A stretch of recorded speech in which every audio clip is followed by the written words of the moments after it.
Very good morning everyone. जैसा कि promise किया था, आज हम एक बहुत ही बढ़िया, बहुत ज़्यादा काम में आने वाला एक खूबसूरत सा ब्रांड न्यू इफेक्ट चालू करने वाले हैं, जिसका नाम आपको बहुत क्लियरली दिख रहा होगा, हाइपर कॉन्जुगेशन, है ना। सो इंडक्टिव हो गया, इलेक्ट्रोमैग्नेटिक हो गया, रेजोनेंस हो गया, रेजोनेंस में पॉजिटिव रेजोनेंस हो गया, निगेटिव रेजोनेंस हो गया, उसका कुछ एप्लीकेशन का पार्ट देखा थोड़ा सा, अभी और बहुत कुछ बाकी है। एंड फिर हम लोग फिर से अपने एक बेस पॉइंट की तरफ आ गए, जो कि आपका एक ब्रांड न्यू इफेक्ट, जो कि है हाइपर कॉन्जुगेशन इफेक्ट। ओके, सो एक एक करके समझते हैं, ध्यान से देखना। अब हाइपर कॉन्जुगेशन इफेक्ट में इसका मतलब क्या है, देखो, इसको समझाने के पहले जरा एक बार लाइट डालते हैं, पीछे क्या सीखा है। इंडक्टिव, इंडक्टिव में किसका इन्वॉल्वमेंट था? इंडक्टिव में सिर्फ सिग्मा बॉन्ड इलेक्ट्रॉन का इन्वॉल्वमेंट था, राइट। एंड वहां पे क्या कंप्लीट ट्रांसफर ऑफ इलेक्ट्रॉन था? नहीं था, ठीक है। तो वहां पे सिर्फ पार्शियल डिस्प्लेसमेंट ऑफ इलेक्ट्रॉन था, जिसकी वजह से बॉन्ड में पोलैरिटी तैयार हो रही थी। वहां पे बॉन्ड यानी इलेक्ट्रॉन ओरिजिनल ऑर्बिटल छोड़ के नए ऑर्बिटल में नहीं जाते, वहां पे सिर्फ क्या हो रहा था? पोलराइजेशन हो रहा था। कहां पे? इंडक्टिव में। दूसरा इलेक्ट्रोमैग्नेटिक इफेक्ट, वहां पे पाई इलेक्ट्रॉन का इन्वॉल्वमेंट था, एंड पाई इलेक्ट्रॉन एक ऑर्बिटल में से निकल के एडजेसेंट एटम के ऑर्बिटल में जा रहे थे, ठीक। तीसरा इफेक्ट कौन सा था? रेजोनेंस। रेजोनेंस में भी वही हो रहा था, वहां पे complete delocalization of pi electron था without moving the position of atoms. वहां पे भी एक ऑर्बिटल में से जो एडजेसेंट एटम्स है, उनमें एक एटम के ऑर्बिटल में से इलेक्ट्रॉन निकल के एडजेसेंट एटम के ऑर्बिटल में डीलोकलाइज हो रहे थे, ये देखा था। फिर इसमें जो बीच वाला है ना, इलेक्ट्रोमैग्नेटिक इफेक्ट, वो टेम्पररी है, वो रिएजेंट के प्रेजेंस में हो रहा था, जबकि ये जो दो इफेक्ट है, ये दो इफेक्ट परमानेंट है। एंड ठीक है ना, ये दोनों इफेक्ट कैसे बेटा? परमानेंट। आपका जो रेजोनेंस इफेक्ट है, रेजोनेंस जो है स्टेबलाइजिंग फिनोमेना है ना, रेजोनेंस की वजह से क्या हो रही है? स्टेबिलिटी जो है बढ़ रही है। So overall it's a stabilizing phenomena. So अब आते हैं हाइपर कॉन्जुगेशन की तरफ। तो हाइपर कॉन्जुगेशन में क्या होता है, वहां पे क्या क्या होता है वो बताए। अब हाइपर कॉन्जुगेशन में क्या होता है, जरा ध्यान से देखो, इधर लिखा है हाइपर कॉन्जुगेशन में सिग्मा बॉन्ड इलेक्ट्रॉन का कॉन्जुगेशन होता है पाई बॉन्ड इलेक्ट्रॉन के साथ। ऐसा कैसा? नाम में छुपा है कॉन्जुगेशन। कॉन्जुगेशन का मतलब रेजोनेंस में देखा है, हाइपर कॉन्जुगेशन यानी एक्सेसिव कॉन्जुगेशन, थोड़ा हटके, थोड़ा बियॉन्ड द बाउंड्री लाइन जाके, थोड़ा अलग टाइप का कॉन्जुगेशन, वही है। सो हाइपर कॉन्जुगेशन में एक सिग्मा बॉन्ड का कॉन्जुगेशन होता है पाई बॉन्ड के साथ में, या फिर सिग्मा बॉन्ड इलेक्ट्रॉन का कॉन्जुगेशन होता है आपका पाई इलेक्ट्रॉन के साथ में, ठीक है। इसी के वजह से बहुत सिंपल सा क्वेश्चन आता है। वो क्वेश्चन क्या होता है? वो क्वेश्चन होता है हाइपर कॉन्जुगेशन इन्वॉल्व्स, है ना, हाइपर कॉन्जुगेशन इन्वॉल्व्स। तो उसका ये रहा answer, hyper conjugation involves sigma pi overlap या फिर सिग्मा पी ओवरलैप। अब सिग्मा पाई तो समझ ही गए, यानी सिग्मा बॉन्ड का पाई बॉन्ड के साथ ओवरलैप। अब सिग्मा पी ओवरलैप क्या होता है? P is nothing but P orbital, P is nothing but P orbital. तो ये तो अब इसका मतलब समझाने वाला हूं पहले, क्योंकि हर छोटी से छोटी चीज अगर पता हो ना, तो काम ऐसा चुटकी में हो जाता है। अगर पता नहीं तो फिर आप ढूंढते रह जाते हो क्या है क्या है क्या है। तो हर बेस को समझते हुए जाएंगे। तो अब समझाने वाला हूं कि सिग्मा पाई ओवरलैप या सिग्मा पी ओवरलैप क्यों बोला जाता है। अब देखो, मैंने आपको जब इलेक्ट्रॉनिक डिस्प्लेसमेंट चालू था तभी थोड़ा सा हिंट दिया था इलेक्ट्रॉनिक कॉन्फ़िगरेशन के बारे में। एंड जो भी एटम है अपना, कार्बन खास करके, नाइट्रोजन, ऑक्सीजन, इनके वैलेंस शेल में कितने अनपेयर्ड इलेक्ट्रॉन है, एंड फिर वो किस तरीके से बॉन्ड बनाते हैं। तो कार्बन का एटॉमिक नंबर है आपका 6, उसके वैलेंस शेल में जो पहला शेल तो वैलेंस नहीं होता है, सेकंड शेल जो आखिरी शेल है वो उसका वैलेंस शेल है, तो उसके वैलेंस शेल में टोटल अनपेयर्ड इलेक्ट्रॉन कितने हैं? 4। पहले एस में 2 होते हैं, 2 पी में 2 होते हैं, फिर यहां से एक निकल के इधर जाता है। अब यहां पे टोटल वैलेंस शेल में टोटल अनपेयर्ड इलेक्ट्रॉन कितने हैं? 4। ओके। अब अगर मान लो किसी एक कार्बन ने या तो दूसरे कार्बन के साथ या दूसरे 4 अलग अलग एटम के साथ या सेम 4 एटम के साथ अगर उसने 4 सिग्मा बॉन्ड बनाए, एक कार्बन ने दूसरे सेम 4 या फिर अलग अलग 4 एटम के साथ अगर 4 सिग्मा बॉन्ड बनाए, तो उस केस में क्या होगा कि वो ये चारों अनपेयर्ड इलेक्ट्रॉन को मिक्स करके sp3 हाइब्रिडाइज्ड ऑर्बिटल बनाएगा, जो कि हम नेचर ऑफ केमिकल बॉन्ड में सीखेंगे। अब 4 सिग्मा यानी कौन सा हाइब्रिडाइजेशन, sp3। इतना तो अब तक हम सब लोगों को पता है। सो मैं क्या, अगर वो चार सिग्मा बॉन्ड बनाता है, मतलब यहां के चारों इलेक्ट्रॉन यूज हो जाएंगे sp3 हाइब्रिडाइज ऑर्बिटल बनाने के लिए, राइट। एक बात ये हो गई। अब जो कि एक एग्जांपल, सो अगर इस कार्बन ने इन 4 हाइड्रोजन के साथ बॉन्ड बना है, तो ये 4 सिग्मा बॉन्ड बनने के लिए कार्बन के चारों अनपेयर्ड इलेक्ट्रॉन यूज हो गए। किसके लिए? सिग्मा बॉन्ड बनाने के लिए। अब आते हैं इधर, इथीन है, ठीक है। अब इथीन में हर कार्बन के 4-4 बॉन्ड तो है, लेकिन उसमें सिग्मा कितने हैं? 3। इस कार्बन का देखो 1 2 डबल बॉन्ड का एक सिग्मा लिखा है मैंने, 1 सिग्मा 1 पाई, ठीक है। उसी तरीके से इस कार्बन का देखो 1 2 एंड डबल में का 1 3। तो इस कार्बन ने भी 3 सिग्मा बॉन्ड बनाए हैं, उसने भी 3। तो इसका मतलब है ये दोनों कार्बन अपने अपने वैलेंस शेल में से, ये दोनों कार्बन अपने अपने वैलेंस शेल में से सिर्फ 3 ही इलेक्ट्रॉन मिक्स करके sp2 हाइब्रिडाइज्ड ऑर्बिटल बनाते हैं। अब अगर उन्होंने 3 ही इलेक्ट्रॉन यूज किए एंड sp2 हाइब्रिडाइज्ड नया ऑर्बिटल बनाया, तो ये जो 2p में जो एक इलेक्ट्रॉन रह गया उसको बोलते हैं अनहाइब्रिडाइज्ड। उसको क्या बोलते हैं? अनहाइब्रिडाइज्ड, है ना। उसको क्या बोला जाएगा? अनहाइब्रिडाइज्ड। एंड ये कहां पे होता है आपका? p ऑर्बिटल में। क्या है आपका? अनहाइब्रिडाइज्ड p ऑर्बिटल रह गया ये। अब तो 3 सिग्मा बॉन्ड तो बनाए, लेकिन उन्होंने चौथा बॉन्ड भी बनाया, जो कि कौन सा बॉन्ड है? पाई। तो वो पाई बॉन्ड बनाने के लिए कौन इस्तेमाल किया जाता है? तो इस कार्बन का एक अनहाइब्रिडाइज्ड p ऑर्बिटल एंड उसी तरीके से दूसरे कार्बन का एक अनहाइब्रिडाइज्ड p ऑर्बिटल, है ना। अब आपको याद आएगा, देखो। सो एक इस, फिर से लिख रहा हूं, इस कार्बन का एंड इस कार्बन का दोनों के बीच में एक सिग्मा बॉन्ड बन गया पहले, ठीक है। फिर इस कार्बन ने ऐसे इधर 2 हाइड्रोजन के साथ फिर से 2 सिग्मा बॉन्ड बना लिए, राइट। तो इन दोनों ने जितने सिग्मा बॉन्ड बनाने थे उतने तो बना लिए, राइट। अब इन दोनों के बीच में एक पाई बॉन्ड बनना है। अब वो पाई बॉन्ड किसके ओवरलैप से हो रहा है? इस कार्बन का p ऑर्बिटल है, उस कार्बन का p ऑर्बिटल है। p ऑर्बिटल जो है वो होता है डम्बेल शेप, है ना। p ऑर्बिटल होता है डम्बेल शेप एंड वो होता है प्लेन को परपेंडिकुलर। अब इस कार्बन के p ऑर्बिटल में एक इलेक्ट्रॉन है, उसी तरह से इस कार्बन के p ऑर्बिटल में एक इलेक्ट्रॉन है। अब क्या होगा? तो ये दोनों ये एक इलेक्ट्रॉन क्या कर रहे हैं? एक दूसरे के साथ में ऐसे शेयर कर रहे हैं। अब एग्जैक्ट पता नहीं होता इलेक्ट्रॉन ऊपर वाले लोब में है कि नीचे वाले लोब में, इसके लिए ये दोनों साइड से ये ऐसे दिखाया जाता है। तो फिर ये इसके एंड इसके p ऑर्बिटल का लैटरल साइडवेज ओवरलैप होके कौन सा बॉन्ड बना? पाई बॉन्ड बना। कौन सा बॉन्ड बना? Pi bond. सो अब यहां तक एक स्टोरी मैंने बताया कि सिग्मा बॉन्ड कैसे बनेगा, पाई बॉन्ड कैसे बनेगा। अब इसी को थोड़ा सा आगे और कंटिन्यू करते हैं। अब वही इथीन लेता हूं, ठीक है। वही क्या किया मैंने? इथीन। तो ये जो इथीन में यानी जहां जहां पाई बॉन्ड बनेगा, है ना, जहां जहां पाई बॉन्ड बनेगा, तो वहां पे जो ओवरलैप हो रहा है किसके बीच में हो रहा है? अनहाइब्रिडाइज्ड p ऑर्बिटल के बीच में हो रहा है। अगर 2 सिग्मा है और 2 पाई है, तो एक कार्बन के 2 p ऑर्बिटल एंड दूसरे कार्बन के 2 p ऑर्बिटल एक दूसरे के साथ लैटरल साइडवेज ओवरलैप करके क्या बनाएंगे? पाई बॉन्ड बनाएंगे। अब मैं क्या करता हूं? इसी इथीन का, अब ध्यान से सुनना, अब इसके आगे स्टोरी बहुत इंटरेस्टिंग है। अब मैं क्या कर रहा हूं?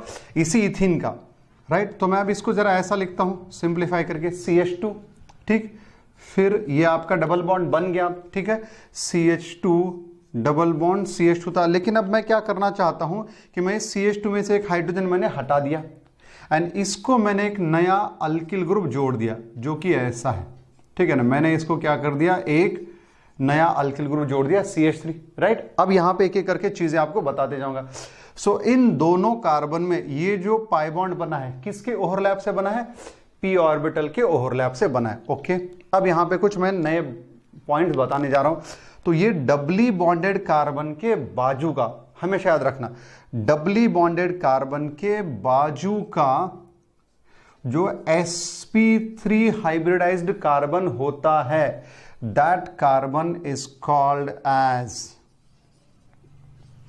Allelic carbon. I repeat, doubly bonded carbon के बाजू का sp3 hybridized carbon is called as allylic carbon, and hyperconjugation में उसी कार्बन को बोला जाता है अल्फा कार्बन। ठीक है, उसी को क्या बोला जाएगा? Alpha carbon. अब अल्फा कार्बन पे जो हाइड्रोजन है उनको बोला जाता है अल्फा हाइड्रोजन। जैसे हमने सीखा है प्राइमरी कार्बन पे hydrogen, primary hydrogen, secondary carbon पे हाइड्रोजन, सेकेंडरी हाइड्रोजन, उसी तरीके से अल्फा कार्बन पे हाइड्रोजन, अल्फा हाइड्रोजन। ठीक, अब यहां पे क्या होगा? अब यहां पे ये हो सकता है, अब इलेक्ट्रॉनिक इफेक्ट है, इलेक्ट्रॉन का मूवमेंट है, तो यहां पे हो सकता है अब इन दो पी ऑर्बिटल ने एक एक इलेक्ट्रॉन शेयर करके बॉन्ड बना। अब कभी ऐसा हो सकता है किसी दूसरे ग्रुप के इंफ्लुएंस की वजह से कि यहां का, अब ये जो शेयर्ड इलेक्ट्रॉन है, ये शेयर्ड इलेक्ट्रॉन निकल के पूरी तरह से, ये शेयर्ड इलेक्ट्रॉन निकल के पूरी तरह से दोनों के दोनों इलेक्ट्रॉन एक ही पी ऑर्बिटल में चले जाए। अब दोनों ने मिला के दो बनाए थे, लेकिन क्या हुआ कि दोनों इलेक्ट्रॉन अब किसी एक ही पी ऑर्बिटल के, एक ही पी ऑर्बिटल में चले गए। तो बेटा ऐसे में ये वाला पी ऑर्बिटल क्या हो गया? खाली पड़ गया। अब पॉजिटिव चार्ज आ गया। अब पॉजिटिव चार्ज आएगा तो बुरा तो लगेगा, है ना? मतलब ये ऑर्बिटल क्या हो गया आपका? एम्प्टी हो गया। क्या हो गया आपका? ये वाला ऑर्बिटल एम्प्टी हो गया, खाली। तो उस खाली ऑर्बिटल को अब यहां पे दिखाता हूं, तो ये पाई बॉन्ड है। ठीक है, तो अब मैं क्या बोल रहा हूं, ये पाई बॉन्ड इसके एंड इसके पी ऑर्बिटल के ओवरलैप से बना था। तो अब क्या हो गया, मैं मानने को बोल रहा हूं कि ये पाई बॉन्ड इधर शिफ्ट हो गया। तो फिर ये पाई बॉन्ड इन दोनों के पी में था, लेकिन अब मैंने क्या कर दिया, इस कार्बन की पी ऑर्बिटल में लेके आया। तो ऐसे में यहां पे जो पी ऑर्बिटल है दिखाता हूं जस्ट, ठीक है, सिर्फ समझने के लिए। तो इस कार्बन पे जो पी ऑर्बिटल था वो अब ये इलेक्ट्रॉन इधर जाने की वजह से खाली हो गया।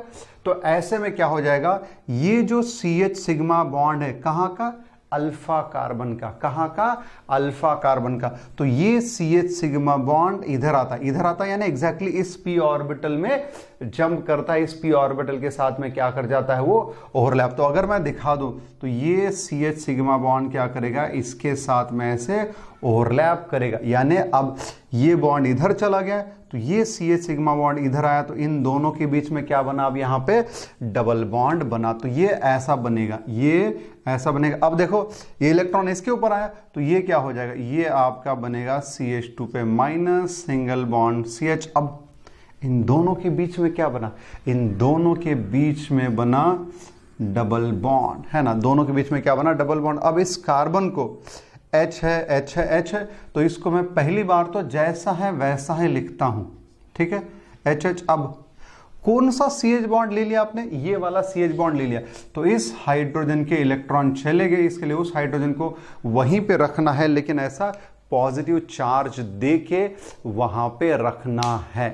ठीक, तो अब जरा ध्यान से देखो, अब आपको समझेगा कि क्यों बोला है सिग्मा पाई या फिर sigma p overlap in hyper conjugation.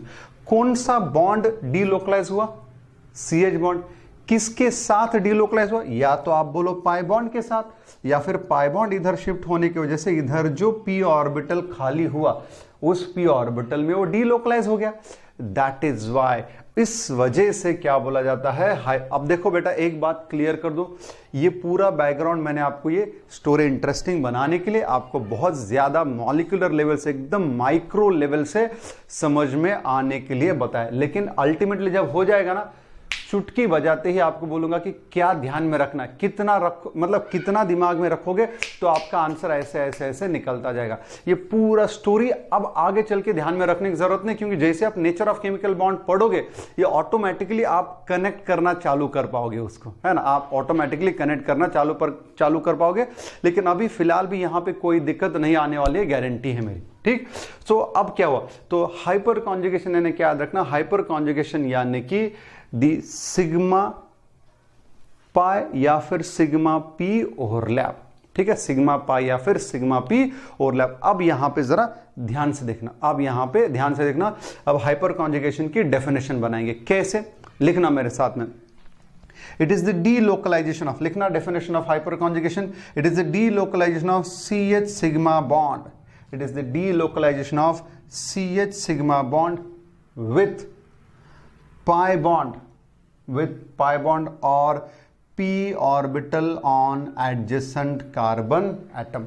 Simply it is the delocalization of CH sigma bond with pi bond और p ऑर्बिटल, है ना। अब टू बी वेरी स्पेसिफिक आप लिख सकते हो MTP ऑर्बिटल, है ना। पाई बॉन्ड और MTP orbital on adjacent carbon atom is called as hyperconjugation, है ना। उसको क्या बोला जाएगा? हाइपर कॉन्जुगेशन जो है बोला जाएगा। ठीक है, ओके, एक पॉइंट ये हुआ। अब दूसरा पॉइंट, अब मुझे बताओ, अब ये हटा देता हूं, ये आपको समझ में आया, ठीक है। तो इसको मैं क्या करता हूं, जरा इसको जो है हटा देता हूं। तो अब यहां पे क्या हुआ कि अब ये CH बॉन्ड जैसे इधर आया, यहां से ये CH बॉन्ड इधर डीलोकलाइज होके ये आपका एक स्ट्रक्चर बना, राइट। अब यहां पे मुझे ये समझाना आपको जरूरी है कि अब ये जो आपका CH सिग्मा, आई मीन ये जो डबल बॉन्ड सिस्टम, उसके बाजू का अल्फा कार्बन से CH बॉन्ड डीलोकलाइजेशन में आ रहा है। अब यहां पे हमेशा याद रखना, जिस अल्फा कार्बन से CH बॉन्ड डीलोकलाइज हो रहा है वो अल्फा कार्बन sp3 ही चाहिए, एंड वो डबली बॉन्डेड के बाजू का sp3 ही चाहिए, ठीक है। अब यहां पे जितने अल्फा कार्बन होंगे उतने बार डीलोकलाइजेशन, एक बार एक ही दिखा सकते हो, एक बार एक ही दिखा सकते हो, लेकिन जितने हैं उतने दिखाएंगे। तो अब पहली बार मान लो हमने इस हाइड्रोजन का CH सिग्मा बॉन्ड दिखाया, अब दूसरी बार हो सकता है, अब दूसरी बार यानी एक बार आपने इसका दिखा दिया, तो एक बार हम ये एज्यूम करेंगे कि ये वाला, जब ये वाला दिखाओगे तो उस केस में क्या होगा, एक टाइम पे एक ही दिखा सकते हो, याद रखना, एक टाइम पे एक ही। तो ऐसा हो गया कि हमने मान लिया कि ये पाई बॉन्ड इधर आया, तो इस बार ये नहीं बल्कि ये बॉन्ड इधर डीलोकलाइज हुआ, है ना, ये बॉन्ड डीलोकलाइज हुआ। तो ऐसे में क्या बनेगा, ऐसे में CH डबल बॉन्ड, अब ये दो hydrogen as it is, and ये वाला हाइड्रोजन इसके ऊपर क्या रहेगा आपका, ऐसे प्लस चार्ज, ठीक है। उसी तरीके से ऐसा भी तो हो सकता है, जैसे ये पाई बॉन्ड निकल के इस p ऑर्बिटल में आएगा तो ये वाला CH बॉन्ड इधर डीलोकलाइज कर सकता है, एंड अगर वैसा हुआ तो ये तीसरी पॉसिबिलिटी आपके पास जनरेट हो जाएगी। ये रहा आपका CH एंड ये रहा आपका यहां पे H प्लस, ये रहा आपका H प्लस, ठीक। अब जैसे रेजोनेंस में एक स्ट्रक्चर का रेजोनेंस बनाने के बाद दूसरे को रेजोनेटिंग स्ट्रक्चर बोला जाता था, उसी तरीके से हाइपर कॉन्जुगेशन में CH सिग्मा बॉन्ड डीलोकलाइज करने के बाद जो स्ट्रक्चर्स बनते हैं उनको बोला जाता है हाइपर कॉन्जुगेशन फॉर्म्स। क्या बोला जाता है, हाइपर कॉन्जुगेशन फॉर्म्स, ठीक है। एक पॉइंट ये रहा। अब यहां पे बेसिक से अगर फिर से बात करो, हाइपर कॉन्जुगेशन में किसका इन्वॉल्वमेंट था, सिग्मा पाई या फिर सिग्मा पी का ओवरलैप। ये थोड़ा सा मैंने बैकग्राउंड दिया आपको कि पाई बॉन्ड कैसे बनता है, एडजेसेंट एटम के pp ऑर्बिटल के ओवरलैप से। फिर अगर वो दोनों इलेक्ट्रॉन एक ही p ऑर्बिटल में चले गए तो एक p ऑर्बिटल खाली हो जाएगा, तो उस p ऑर्बिटल में एडजेसेंट अल्फा कार्बन से CH बॉन्ड डीलोकलाइज होके ऐसे स्ट्रक्चर्स बनेंगे जिनको बोला जाएगा हाइपर कॉन्जुगेशन फॉर्म, जिनको क्या बोला जाएगा, हाइपर कॉन्जुगेशन फॉर्म। अब कितने अल्फा हाइड्रोजन थे आपके पास, 3। कितने हाइपर कॉन्जुगेशन फॉर्म बने आपके पास, 3। क्या बने, 3, ठीक है। अब देखो मैं यहां पे अब ये ऊपर वाला हिस्सा जो है मिटा रहा हूं, है ना, ऊपर वाला जो हिस्सा मिटा रहा हूं, ठीक क्योंकि अब हमको यहां पे कुछ की पॉइंट जो है एक एक करके लिखने हैं, जो आपको उतने की पॉइंट्स भी पता हो गए तो सफिशिएंट है हाइपर कॉन्जुगेशन के लिए, ठीक है ना। ओके, सो अब एक एक करके पॉइंट्स में यहां पे बोलते जाता हूं। इसको भी मिटा देते हैं, ठीक है, इसको भी मिटा देते हैं। ओके अब देखना यहां पे हाइपर कॉन्जुगेशन में एक टाइप का डीलोकलाइजेशन ही तो हो रहा है, पाई सिंगल का कॉन्जुगेशन है, हाइपर एक्सेसिव वाला। सो पाई बॉन्ड का सिग्मा बॉन्ड के साथ कॉन्जुगेशन है यहां पे, ठीक। फिर अब यहां पे कंप्लीट डीलोकलाइजेशन हो रहा है, जब यहां पे कंप्लीट डीलोकलाइजेशन होगा रेजोनेंस बोलते हैं, क्या बोलते हैं उसको, रेजोनेंस बोलते हैं। सो अब जरा ध्यान से देखो, सो इस इफेक्ट का पहला नाम है हाइपर कॉन्जुगेशन, ठीक है। इस इफेक्ट का पहला नाम है हाइपर कॉन्जुगेशन। अब इस इफेक्ट को जिन साइंटिस्ट ने इस इफेक्ट को जिन साइंटिस्ट ने पहली बार प्रपोज किया था उन साइंटिस्ट के नाम से इसको नाम दिया बेकर नेथन इफेक्ट। ठीक है, क्या नाम दिया? Baker Nathan effect. क्यों? क्योंकि जिन साइंटिस्ट ने बनाया था उनका नाम रेस्पेक्ट के तौर पे दिया। तीसरा एक नाम है इनको, यहां पे डीलोकलाइजेशन हो रहा है, इसी का मतलब रेजोनेंस हो रहा है। अब लेकिन रेजोनेंस जिस बॉन्ड के साथ कर रहे हैं उस बॉन्ड को हम नहीं दिखा रहे हैं, है ना। जरा देखो ना, पहले इस CH का किया तो इसको नहीं दिखाया, फिर एक बार ऐसा एज्यूम किया कि ये CH, इसके लिए उसको नहीं दिखाया, एक बार इसका दिखाया तो फिर उसको नहीं दिखाया। तो दैट इज वाई सीन्स जिस बॉन्ड को डीलोकलाइज करते उस बॉन्ड को हम नहीं दिखाते, that is why hyperconjugation is also called as no bond resonance. क्या बोलते हैं? नो बॉन्ड रेजोनेंस भी उसको बोलते हैं। राइट है। सो एक एक करके हम आगे चले। राइट, सो यहां पे ये 3 पॉइंट हो गए नए आपके लिए। मतलब एक तो सबसे पहला तो ये था hyper conjugation is sigma pi या फिर सिग्मा पी ओवरलैप, फिर हाइपर कॉन्जुगेशन एक नाम है, एक नाम ये है, एक नाम ये है। राइट, फिर उसके आगे का 4th पॉइंट मैंने यहां पे बहुत ही ज्यादा जरूरी पॉइंट बताया आपको, कौन सा CH बॉन्ड डीलोकलाइज हो रहा है? अल्फा कार्बन, कौन सा? sp3 है ना, sp3 अल्फा कार्बन का CH बॉन्ड डीलोकलाइज हो रहा है ना। अल्फा कार्बन का sp3 अल्फा कार्बन का CH बॉन्ड जो है डीलोकलाइज हो रहा है। एंड अब ये जो बने उनको क्या बोला? Hyper conjugation. अब ये हाइपर कॉन्जुगेशन फॉर्म, तो क्या मैं ऐसा लिख सकता हूं, number of hyperconjugation forms, ये बहुत ज्यादा जरूरी है, number of hyperconjugation forms is directly proportional to number of alpha hydrogen atoms, है ना। तो आपके दिए हुए कंपाउंड में जितने अल्फा हाइड्रोजन एटम्स है, आपके दिए हुए कंपाउंड में जितने अल्फा हाइड्रोजन एटम्स है उतने क्या बनेंगे? आपके number of hyperconjugation forms बनेंगे। इस चीज को बराबर तरीके से दिल में एकदम कैद करके रखना, बहुत ही काम में आएगा, है ना, बहुत ही काम में आएगा। ओके, एक पार्ट ये हो गया। अब इसके अगला स्टेप की बात करते हैं, इसके अगले पॉइंट की। सो अब यहां तक मैंने कुछ की पॉइंट्स बताए, अब मैं इसके आगे बताने वाला हूं कि हाइपर कॉन्जुगेशन कहां कहां पे होता है। तो पहली बार तो यही पता चल गई कि ये वाला सिस्टम क्या है? अल्कीन। ये वाला सिस्टम क्या है आपका? अल्कीन, यानी अनसैचुरेटेड है ना। क्या है आपका? अनसैचुरेटेड है। राइट, अब मैं एक और एग्जांपल लेने जा रहा हूं। अब यहां पे मैं एक और एग्जांपल लूंगा, मैं स्क्रीन में दिखूंगा नहीं, बट आप जरा ध्यान पे देना, ठीक है। या फिर एक काम करते हैं, चलो ठीक है, अब ध्यान से देखना। एक चीज यहां पे बता दी आपको, ये मान लो अपने पास एक ऐसा है, जरा ध्यान से देखना सब। ये मैंने क्या किया, कार्बन को ऐसे 3 बॉन्ड बनाए, ठीक। कार्बन को मैंने क्या किया, 3 बॉन्ड बनाए। अब कार्बन के नॉर्मली बॉन्ड बनने कितने चाहिए? 4। अब 3 ही बनाए, यानी एक बॉन्ड शॉर्ट है उसके पास। अब एक बॉन्ड अगर शॉर्ट है तो ध्यान दो उसके वैलेंशियल में टोटल कितने? 4 ऑर्बिटल थे, है ना। S का 1 एंड P के 3, लेकिन यूज कितने हुए? 3। एक बॉन्ड बनाया ही नहीं, मतलब उसके पास एक ऑर्बिटल पूरी तरीके से खाली है, उस ऑर्बिटल में इलेक्ट्रॉन ही नहीं है।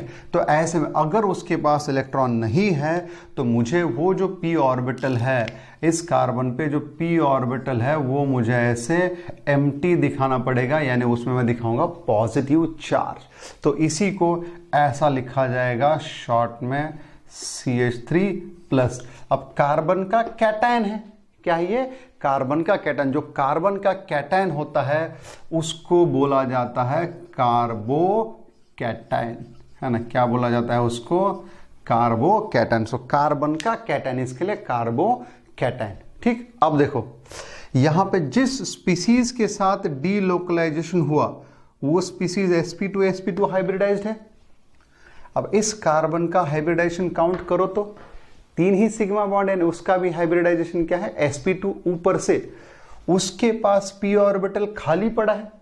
यहां पे भी तो जब ये पाई बॉन्ड इधर चला गया, यहां पर p ऑर्बिटल खाली हुआ था, है कि नहीं। तो अब जरा ध्यान से देखना इधर।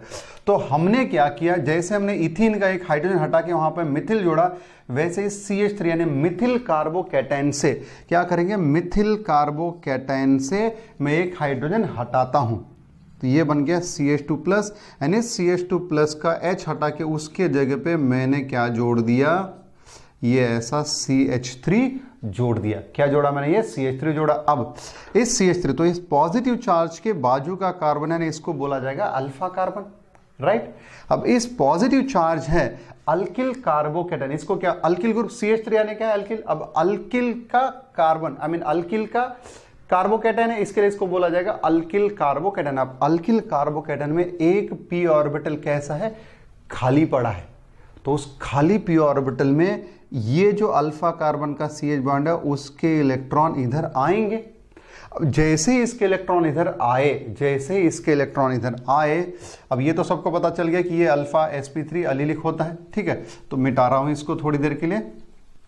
तो फिर क्या होगा, इसका अगला हाइपर कॉन्जुगेशन फॉर्म जो है कैसा बनेगा। सो अब यहां पे क्या आ गया, डबल बॉन्ड, यहां पे क्या आ गया आपका CH2 डबल बॉन्ड। अब इन दोनों को एक साथ लिख रहा हूं, CH2 double bond CH2 and ये वाला H मैंने ऐसा दिखा दिया, जस्ट टू इंडिकेट कि हमने एक CH बॉन्ड को डीलोकलाइज कर दिया, राइट। अब इस अल्फा कार्बन पे कितने अल्फा हाइड्रोजन है, 3। तो जैसे एक हाइपर कॉन्जुगेशन बना, वैसे यहां पे और 2 हाइपर कॉन्जुगेशन बन सकते हैं, है ना। मैंने यहीं पे लिखा है, number of hyperconjugation forms is directly proportional to number of alpha hydrogen, and यही मेन चीज है ना, यही मेन चीज है। बाकी तो सब आपको बैकग्राउंड बताना पड़ता है हर कॉन्सेप्ट के लिए, ताकि दिमाग में फिट हो जाए वो, राइट। ओके, सो ये फिर हमको यहां पे एक बहुत ही खूबसूरत सी बात पता चली कि हाइपर कॉन्जुगेशन के लिए number of hyperconjugation forms is directly proportional to number of alpha hydrogen atom, ठीक। फिर अब मैं आ रहा था इस पॉइंट पे कि हाइपर कॉन्जुगेशन कहां पे दिखता है ना, हाइपर कॉन्जुगेशन कहां पे दिखता है। तो ये जो आपका एक अनसैचुरेटेड सिस्टम अल्कीन है, राइट। ये आपका एक कार्बोकैटायन है, ये भी तो sp2 हाइब्रिडाइज्ड है, राइट। तो अल्कीन में हाइपर कॉन्जुगेशन दिखेगा, कार्बोकैटायन में भी हाइपर कॉन्जुगेशन दिखेगा। एंड अब मैं तीसरा स्ट्रक्चर ले रहा हूं, अब जो है मैं तीसरा स्ट्रक्चर ले रहा हूं, इसको हम बाद में लिख के भी लेंगे, ठीक है ना। अब इसको हम सिर्फ आपको पहले समझा रहे कि कहां पे हाइपर कॉन्जुगेशन होता है ना, कहां पे हाइपर कॉन्जुगेशन होता है। तीसरा स्पीसीज ये मैंने ऐसा ले लिया, ये आपका मैंने ले लिया CH2 CH3 ऐसा, यानी इस कार्बन पे मैंने सिर्फ एक ही इलेक्ट्रॉन दिखाया। अब किसी स्पीसीज पे, किसी एटम पे अगर एक इलेक्ट्रॉन यानी अनपेड इलेक्ट्रॉन होता है, तो a species having an unpaired electron is called as free radical. क्या बोलते हैं उसको, free radical, and they are highly unstable. Free radical कैसे, तो बहुत ज्यादा अनस्टेबल होते हैं। तो अब ये अनस्टेबल है, अब अनस्टेबल है तो उसको स्टेबल करना है। अब इसको स्टेबल कैसे किया जाएगा, इसको पेयर्ड बना के, क्योंकि अनपेयर्ड है। तो मुझे बताओ इसको पेयर्ड बनाने के लिए और कितने इलेक्ट्रॉन की जरूरत है, एक। तो क्या हो जाएगा फिर इस फ्री रेडिकल में, इस अनपेयर्ड कार्बन व अनपेयर्ड इलेक्ट्रॉन के कार्बन के बाजू का जो कार्बन है अल्फा, वहां से अब इस बॉन्ड में कितने इलेक्ट्रॉन है बेटा, 2। तो क्या हो जाएगा, इसमें का एक इलेक्ट्रॉन इधर आएगा एंड एक इलेक्ट्रॉन जो इस हाइड्रोजन का था वो वापस उसके पास चला जाएगा। तो अब इधर से एक इलेक्ट्रॉन, इधर से ये वाला एक इलेक्ट्रॉन मिलके ये ऐसा बनेगा, क्या यहां पे डबल बॉन्ड। सो ये बनेगा आपका CH2 double bond CH2 and अब यहां पे एक हाइड्रोजन। अब हाइड्रोजन पे प्लस चार्ज दूं कि एक इलेक्ट्रॉन, क्योंकि इस बॉन्ड में के 2 में से एक इलेक्ट्रॉन इधर आया, एक इलेक्ट्रॉन वापस हाइड्रोजन के पास चला गया। तो ये ऐसा लिखना पड़ेगा। अब कितने अल्फा हाइड्रोजन है, 3। तो कितने हाइपर कॉन्जुगेशन बनने चाहिए टोटल, 3। सो यहां पे लिखता हूं +2 हाइपर कॉन्जुगेशन, ठीक है। अब एक और लिखता हूं यहां पे, जैसे ये कार्बन पे positive charge carbocation, unpaired electron free radical. अब अगर उसी तरीके से कार्बन पे निगेटिव चार्ज, कार्बन पे निगेटिव चार्ज यानी उसको बोलते हैं कार्ब आनायन। क्या बोलते हैं उसको? कार्ब। अब निगेटिव चार्ज आनायन ये तो सबको होता है, अब कार्बन का आनायन इसके लिए कार्बन आयन। ठीक, तो अब देखो क्या इस यहां पे ये CH बॉन्ड इधर आ सकता है? खुद ही सोचो, इस कार्बन के 2 और एक 3 बॉन्ड बन चुके हैं यानी एक निगेटिव चार्ज यानी 8 इलेक्ट्रॉन हो चुके हैं उसके। अगर आप इधर से ये बॉन्ड इधर लेके आओगे तो उसके 10 इलेक्ट्रॉन हो जाएंगे। पॉसिबल है क्या? नहीं। इसी का मतलब है भैया कि आपके कार्ब आनायन में हाइपर कॉन्जुगेशन नहीं होता, कार्ब आनायन में हाइपर कॉन्जुगेशन नहीं होता।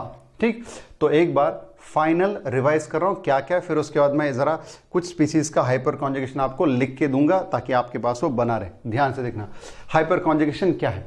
Hyper conjugation involve sigma pi और sigma p overlap, right? It is called as hyperconjugation. It is also called as Baker-Nathan effect. It is also called as no bond resonance because we do not show the CH sigma bond after delocalization. Next, which CH sigma bond is used in hyperconjugation?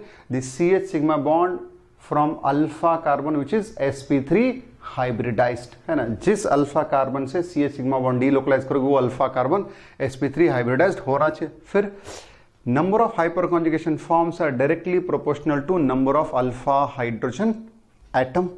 ठीक, फिर इसके बाद hyper conjugation कहां कहां पे होता है? सो आपको लिखना है hyperconjugation takes place in, पहली बात hyperconjugation takes place in an alkene, है ना? Hyperconjugation takes place in an alkene और अनसैचुरेटेड सिस्टम, है ना? इन एन अल्कीन और अनसैचुरेटेड सिस्टम।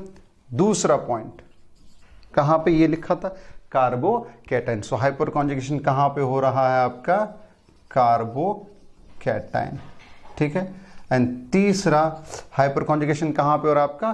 Free radical. तो यहीं पे लिखता हूं नंबर 3। सो 3 जगह पे alkyne, carbocation and free radical में आपका हाइपर कॉन्जुगेशन हो रहा है।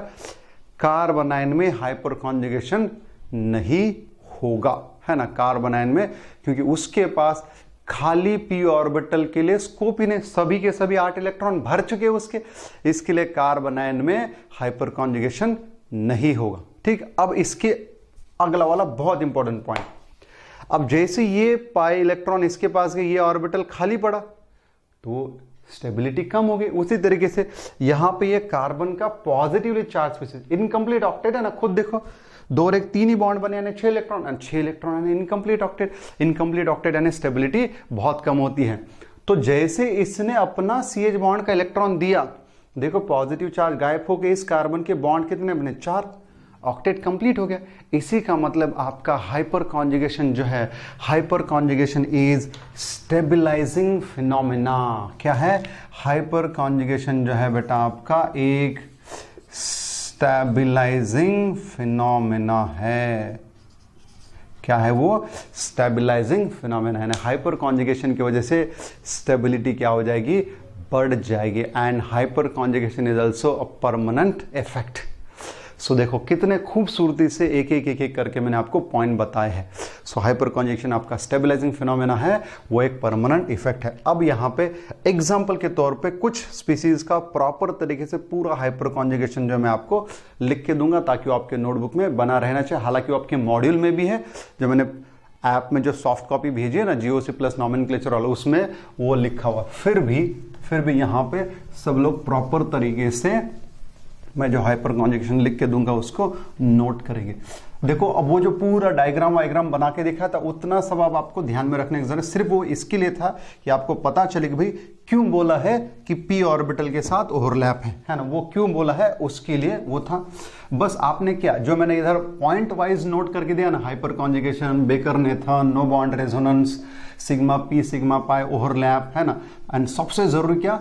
Number of hyperconjugation directly proportional to number of alpha hydrogen atom. अब अल्फा कार्बन कौन सा होता है? डबली बॉन्डेड के बाजू का, या फिर ये अनपेड इलेक्ट्रॉन वाले के बाजू का, या फिर कार्बोकैटायन पॉजिटिव चार्ज वाले के बाजू का। लेकिन कौन सा? sp3 carbon. कौन सा? sp3 कार्बन, वो होता है आपका अल्फा कार्बन। तो वहां से, है ना, उस अल्फा कार्बन से CH सिग्मा बॉन्ड डीलोकलाइज करेंगे। फिर बताया था हाइपर कॉन्जुगेशन कहाँ कहाँ पे पॉसिबल है।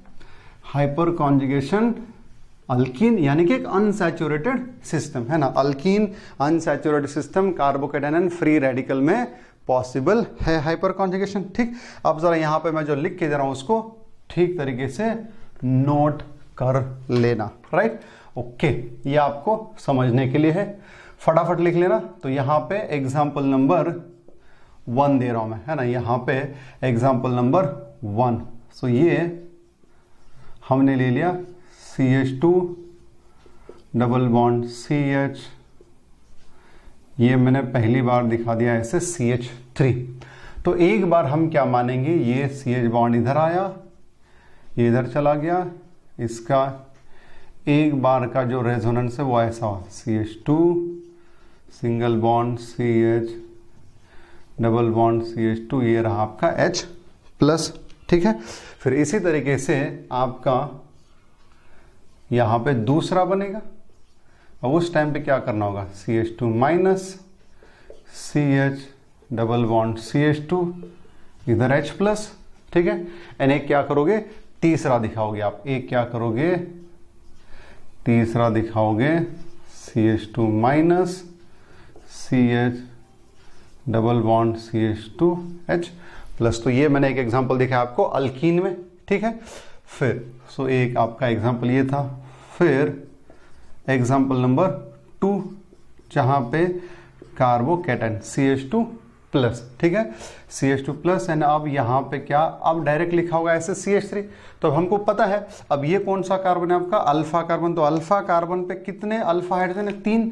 तो फिर हम एक एक करके दिखाते जाएंगे, है ना, एक एक करके दिखाते जाएंगे। तो एक बार ऐसा, अब जैसे यहाँ का CH बॉन्ड इधर आया तो अब हमको पता ये क्या हो जाएगा, CH2 डबल बॉन्ड, अब CH2 अब यहाँ का एक ऐसे दिखा दिया आपने। ठीक है, फिर दूसरी बार क्या करोगे, एक इधर वाले साइड पे एक इधर वाले साइड पे। तो अब मैं डायरेक्टली यहाँ पे क्या लिखता हूँ, +2 हाइपर कॉन्जुगेशन, यानी 3 हाइड्रोजन इसके लिए, एक और ये 2 3। फिर उसी तरीके से एग्जाम्पल नंबर 3, अब यहां पे मैं ले रहा हूं ये आपका फ्री रेडिकल वाला। सो अब इसको थोड़ा मैं ओपन करके लिखता हूं जस्ट आपको समझने के लिए। राइट, अब इसमें क्या होगा, इसमें इसका एक इलेक्ट्रॉन इधर आया, इस CH में 2 इलेक्ट्रॉन थे ना इसमें, अगर मैं ऐसे दिखा दूं इस बॉन्ड में कितने इलेक्ट्रॉन है, 2 में से एक इलेक्ट्रॉन इधर आया एंड एक जो इलेक्ट्रॉन है हाइड्रोजन का, हाइड्रोजन के पास चला गया। तो ये क्या बन जाएगा, ये बनेगा CH2 double bond CH2 and एक आपने ये ऐसा दिखा दिया। और इसके क्या हो जाएगा, +2 लिखना होगा, है ना, क्या लिखना होगा मुझे, +2 यहां पे लिखना होगा एक और। अब इसको देख के हो सकता है कोई चौंक जाए। एग्जाम्पल नंबर 4, है ना, एग्जाम्पल नंबर 4 बेंजीन, है ना। आप बोलोगे सर बेंजीन तो अल्कीन नहीं है, लेकिन सामने क्या लिखा था, अल्कीन और अनसैचुरेटेड सिस्टम, अल्कीन और अनसैचुरेटेड सिस्टम। एंड दूसरी बात, जिनके साथ ओवरलैप हो रहा है उनका हाइब्रिडाइजेशन तो देखो, sp2, इन दोनों का sp2 है, इसका भी sp2 और इसका भी हाइब्रिडाइजेशन क्या है, sp2, यानी CH sigma bond sp3 carbon का CH sigma bond sp2 hybridised carbon के साथ डीलोकलाइज हो रहा है। अंदर की चीजों को समझना सीखो। तो अब देखो यहां पे मैं क्या करूं, यहां पे CH3, अब देखा जाए तो भैया ये क्या है आपका, ये जो है आपका ये कार्बन और ये carbon C double bond C हुए। अब C डबल बॉन्ड C के बाजू का कार्बन क्या होता है, अल्फा। अब sp3 तो है ना यार, इसको 4 सिग्मा बॉन्ड है, तो ये कैसा हो आपका sp3, मतलब ये आपका अल्फा कार्बन। अब इस अल्फा कार्बन पे 1 2 3 अल्फा हाइड्रोजन, तो क्या हो जाएगा, अब यहां पे, अब भैया यहां पे एक बार ये अगर आया तो इसका स्ट्रक्चर कैसा बनेगा, एक बार ये अगर आया तो जैसे ये इधर आएगा इस डबल बॉन्ड को शिफ्ट होके इस कार्बन पे, क्योंकि वही तो किया है, डबल बॉन्ड अगर है तो उन दोनों में से निकल के एक कार्बन के पी ऑर्बिट, तो ये दोनों के बीच में से निकल के इस पे गया, तो इस पे चार्ज क्या निगेटिव, इधर वाला हिस्सा एज इट इज। अब यहां पे क्या बना, इधर डबल बॉन्ड, अब ये CH प्लस, ये हाइड्रोजन जो है एज इट इज रखा। राइट, अब जैसे मैंने एक हाइड्रोजन के लिए दिखाया वैसे दूसरे के लिए भी दिखा सकता हूं, वैसे तीसरे के लिए भी दिखा सकता हूं। तो अब क्या होगा, ये 2 +2 और करना होगा मुझे, है ना, +2 और करना होगा, राइट। तो इसी का मतलब है कि आपका अल्कीन हो, चाहे अनसैचुरेटेड सिस्टम हो, कार्बोकैटायन हो या फ्री रेडिकल हो, इन सब में अगर अल्फा कार्बन पे अल्फा हाइड्रोजन प्रेजेंट है तो वहां पे हाइपर कॉन्जुगेशन होगा, है ना। तो वहां पे क्या होगा, हाइपर कॉन्जुगेशन जो है जरूर होगा, राइट। अब जरा ध्यान देना। सो ये कुछ एग्जांपल हम लोगों ने आपके लिए लिखे। अब यहां पे मैं आपको एक पॉइंट पूछने वाला, इंडक्टिव इफेक्ट याद करो। इंडक्टिव इफेक्ट में क्या सीखा था, what is the order of plus I effect of alkyl group. Alkyl group के प्लस आई इफेक्ट की ऑर्डर क्या थी, अल्किल ग्रुप के प्लस आई इफेक्ट की ऑर्डर ये थी कि टर्शियरी अल्किल ग्रुप का प्लस आई सेकेंडरी अल्किल ग्रुप से ज्यादा है ना, सेकेंडरी अल्किल ग्रुप से ज्यादा है। अब ये कार्बन टर्शियरी क्योंकि 3 को जोड़ा, ये सेकेंडरी है। फिर सेकेंडरी अल्किल ग्रुप का प्लस आई प्राइमरी अल्किल से एंड मिथिल से क्या है, ज्यादा है। ये अब ध्यान देना, बहुत बहुत ज्यादा इंपॉर्टेंट है, क्योंकि अब ये जो क्वेश्चन के ये जो पॉइंट बताने जा रहा हूं इसके ऊपर 3 बार क्वेश्चन आया था, 2 बार जेई में और 1 बार एम्स में इसके ऊपर क्वेश्चन आया था। सो अगर अल्किल ग्रुप्स का प्लस आई के इफेक्ट की ऑर्डर की बात करें तो टर्शियरी अल्किल ग्रुप का प्लस आई सेकेंडरी अल्किल से ज्यादा है, सेकेंडरी अल्किल का plus I primary and Mithil से क्या है, ज्यादा है। लेकिन अब क्वेश्चन आता है ऐसा, ठीक है, अब क्वेश्चन आता है ऐसा कि when these alkyl groups are attached to an unsaturated system or sp2 hybridized carbon, to an unsaturated system or sp2 hybridized carbon, their electron releasing tendency reverses। अब इलेक्ट्रॉन रिलीजिंग यानी इलेक्ट्रॉन देने की tendency, तो यहां पे alkyl group electron plus यानी क्या होता है, इलेक्ट्रॉन डोनेट करना। तो यहां पे ये अल्किल ग्रुप इलेक्ट्रॉन रिलीज कर रहे हैं, इलेक्ट्रॉन डोनेट कर रहे हैं, by which effect, by plus I effect, by which effect, by plus I effect. लेकिन जब इन्हीं अल्किल ग्रुप को किसी एक अनसैचुरेटेड सिस्टम को जब जोड़ा जाता है तो तब वहां पे ये देखा गया है कि इनके इलेक्ट्रॉन रिलीजिंग के ऑर्डर, प्लस आई की नहीं बोल रहा मैं, इनके इलेक्ट्रॉन रिलीजिंग के ऑर्डर, एंड इलेक्ट्रॉन रिलीज करने का सिर्फ एक प्लस आई इफेक्ट थोड़ी है, इलेक्ट्रॉन आप रेजोनेंस से भी रिलीज कर सकते हो, इलेक्ट्रॉन आप हाइपर कॉन्जुगेशन से भी दे सकते हो। रेजोनेंस में भी तो है positive resonance, and hyperconjugation में तो इलेक्ट्रॉन डोनेटिंग फिनोमेना है कि नहीं। तो फिर जब इन अल्किल ग्रुप को किसी एक अनसैचुरेटेड सिस्टम या sp2 हाइब्रिडाइज एटम से जब जोड़ा जाएगा तो इनका इलेक्ट्रॉन रिलीजिंग टेंडेंसी इनके इंडक्टिव के उल्टा होगा। कैसे, ध्यान देखो। अब इसमें एक ही आपका अनसैचुरेटेड सिस्टम था, इस अनसैचुरेटेड सिस्टम को हमने पहले किसको जोड़ा, CH3 को, यानी इसको हमने जोड़ के देखा, ठीक है। अब मैं क्या करता हूं, इसी अनसैचुरेटेड सिस्टम को मैं इसको जोड़ता हूं, ठीक। जरा ध्यान देना आप, बहुत बहुत इंपॉर्टेंट स्टेटमेंट की बात करें हम लोग। तो अब ये मैंने क्या किया, CH2 डबल बॉन्ड CH, अब इसको मैं क्या जोड़ रहा हूं, इथिल, ठीक है। इसको अब मैं क्या जोड़ रहा हूं, ये इथिल, राइट। अब इसमें हाइपर कॉन्जुगेशन देखना है। अल्फा कार्बन कौन सा है, हमेशा CH3 नहीं होता बेटा। अल्फा कार्बन क्या वाला, इस डबली बॉन्डेड के बाजू का, यानी ये रहा तुम्हारा अल्फा कार्बन। अल्फा कार्बन पे कितने हाइड्रोजन है, 2। अल्फा कार्बन पे कितने हाइड्रोजन, 2। यानी इस स्ट्रक्चर में कितने हाइपर कॉन्जुगेशन बनेंगे, सिर्फ 2 ही बनेंगे ना यार, सिर्फ 2 ही बनेंगे। अगर मैं आपको लिख के दिखा दूं तो ये मान लो यहां पे आपका CH, अब क्या होगा, ये बॉन्ड अगर इधर आया तो यहां से ये CH इधर आ जाएगा, है कि नहीं। तो इसको कैसा लिखा जाए, तो ये ऐसा लिखना पड़ेगा, CH2 पे माइनस सिंगल बॉन्ड CH, ठीक है। ये क्या हो तुम्हारा डबल बॉन्ड CH3 इधर H प्लस। अब जैसे इसके पास टोटल कितने अल्फा हाइड्रोजन, 2, तो जैसे एक हुआ वैसे और एक हो सकता है। इसके लिए मैं यहां पे क्या लिखता हूं, +1, ये ऊपर वाले का था, ठीक है। तो कितने हाइपर कॉन्जुगेशन हुए टोटल, 2। इसमें कितने हुए थे टोटल, 1 2 3, ठीक है। अब यहां पे 2 ही अल्फा हाइड्रोजन, इसके लिए 2 ही हाइपर कॉन्जुगेशन, यानी यहां पे सिर्फ 2 ही बार इलेक्ट्रॉन रिलीज हुए, 2 ही बार इलेक्ट्रॉन देने की टेंडेंसी हुई। अब मैं क्या करता हूं, ये सेकेंडरी वाला ग्रुप जोड़ता हूं। अब मैं क्या करता हूं, ये इस इथीन यानी इस अनसैचुरेटेड सिस्टम को मैं वो सेकेंडरी वाला ग्रुप जोड़ता हूं, CH3। अब इसके बाजू का यानी ये रहा तुम्हारा अल्फा कार्बन। अब इसके ऊपर कितने अल्फा हाइड्रोजन, जस्ट 1।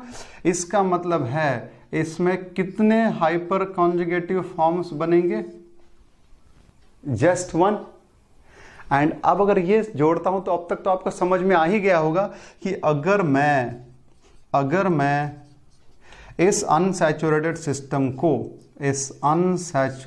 सिस्टम को ये टर्शियरी अल्किल ग्रुप जोड़ता हूं तो ये रहा आपका अल्फा कार्बन। अब अल्फा कार्बन पे आगे कार्बन है, लेकिन हाइपर कॉन्जुगेशन होने के लिए हाइड्रोजन चाहिए था।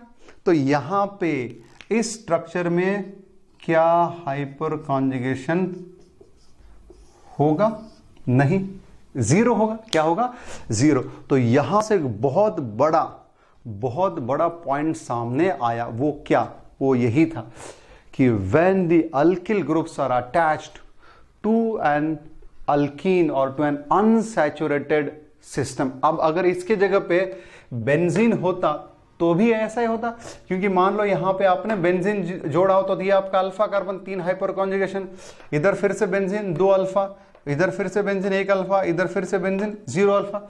तो इट मींस व्हेन, लिखना आप लोग, the plus i order of alkyl groups is tertiary, greater than secondary, greater than primary.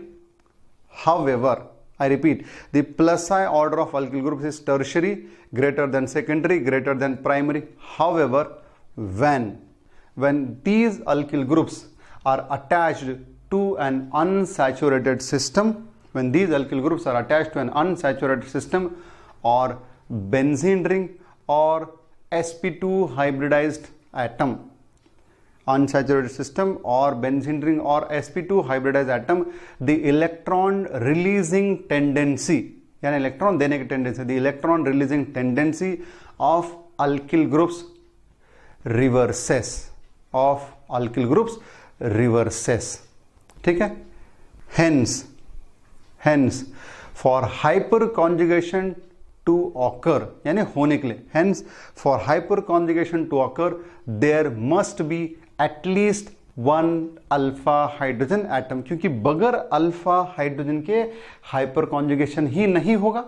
So hyper conjugation होने के लिए कम से कम 1 अल्फा हाइड्रोजन होना चाहिए। अब कोई बोलेगा सर ये टर्शियरी ब्यूटिल में चलो हाइपर कॉन्जुगेशन नहीं है तो क्या हो, इसका प्लस आई तो बहुत ज्यादा है। लेकिन बेटा एक चीज सब लोगों को यह भी पता होनी चाहिए कि जो अलग अलग इलेक्ट्रॉनिक इफेक्ट्स है उन इफेक्ट्स की भी पावर है। तो सबसे पावरफुल इफेक्ट कौन है पता है, सबसे पावरफुल इफेक्ट है एरोमेटिसिटी, यानी कोई कंपाउंड अगर एरोमेटिक होगा तो बहुत ज्यादा स्टेबल होगा। तो सबसे पावरफुल इफेक्ट है एरोमेटिसिटी। एरोमेटिसिटी के बाद में रेजोनेंस की पावर है, ठीक है। फिर रेजोनेंस के बाद में ज्यादा पावरफुल कौन है, hyper conjugation. And hyperconjugation के बाद में कौन पावरफुल है, आ इफेक्ट। अब याद करो हमने लिख के दिया इंडक्टिव इफेक्ट वीक इफेक्ट है, क्या है, वीक। तो अब इसका इंडक्टिव तो है लेकिन इसका हाइपर कॉन्जुगेशन 0 होने की वजह से यहां पे इसका नेट डोनेटिंग इफेक्ट बहुत कम हुआ इनके कंपैरिजन में, है ना, इनके कंपैरिजन में। क्लियर है बेटा सभी को। सो ये हो गया आपका कॉन्सेप्ट ऑफ हाइपर कॉन्जुगेशन। तो कल वाले यानी इसके अगले लेक्चर में हम और थोड़े एग्जाम्पल देखेंगे जहां पे ये आइडेंटिफाई करेंगे कि दिए हुए स्ट्रक्चर में कितने अल्फा हाइड्रोजन है या कितने हाइपर कॉन्जुगेशन बनेंगे। तो अब देखो फाइनल कंक्लूजन क्या निकला इन सभी से। हाइपर कॉन्जुगेशन होने के लिए अल्फा हाइड्रोजन का होना बहुत जरूरी है। जितने ज्यादा अल्फा हाइड्रोजन जितने अल्फा हाइड्रोजन उतने number of hyper conjugation. And since hyper conjugation is a stabilising phenomena, तो जितने ज्यादा अल्फा हाइड्रोजन उतनी ज्यादा स्टेबिलिटी, है ना, जितने ज्यादा अल्फा हाइड्रोजन उतनी ज्यादा क्या हो जाएगी स्टेबिलिटी, क्योंकि जितने ज्यादा अल्फा हाइड्रोजन उतना ज्यादा हाइपर कॉन्जुगेशन, जितना ज्यादा हाइपर कॉन्जुगेशन उतनी ज्यादा क्या हो जाएगी स्टेबिलिटी जो है हो जाएगी गाइस। सो यहां पे एक छोटा सा ब्रेक लेते हैं। सो उम्मीद करता हूं आप सब लोगों को ये बहुत क्लियरली दिमाग में घुस गया होगा। एक बार अच्छे से पढ़ना, जो पीडीएफ भेजा है ऐप में उसको भी एक बार पढ़ना, एंड फिर नेक्स्ट सेशन में थोड़े से एग्जाम्पल लेंगे, अलग अलग एग्जाम्पल लूंगा, एंड वहां पे हम लोग आइडेंटिफाई करने की कोशिश करेंगे कि कहां कहां पे हाइपर कॉन्जुगेशन पॉसिबल है, एंड अगर है तो कितना कितना है। क्लियर? एंड फिर उसमें हम देखेंगे इसके एप्लीकेशन, राइट? तो रुकते guys, thank you very much.